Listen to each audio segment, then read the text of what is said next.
Mounce, BBG, chapter 30, sentence 7. Post-positive gar, of course, that you're going to pull that out. And, if we were just going to pull it apart, we would just go, okay, well, here's my subject down at the end again, as we've been seeing in several of these sentences. But, then walk back and go, for not yet, he was, and then hopefully you recognize this as coming from balo, but you also notice that it's a perfect participle, right?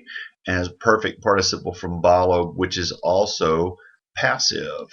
All right, so having been thrown, instead of having thrown is having been thrown, right?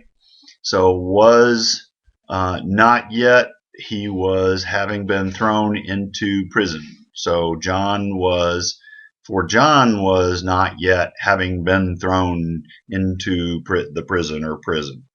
So when you have that imperfect plus the perfect passive, you may remember that that's one of the places where Mounce says that equates to a pluperfect.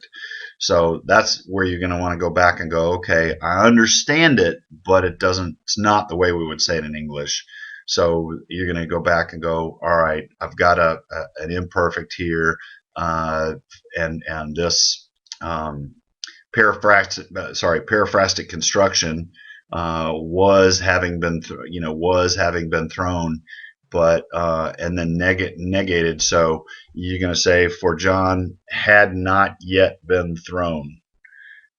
Had not yet been thrown. So you're gonna make this again a pluperfect idea because of this particular periphrastic construction.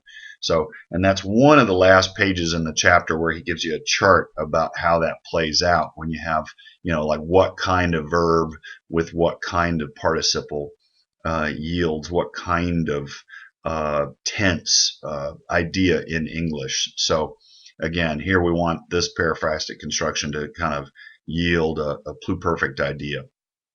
So one more time, for John had not yet been thrown into prison.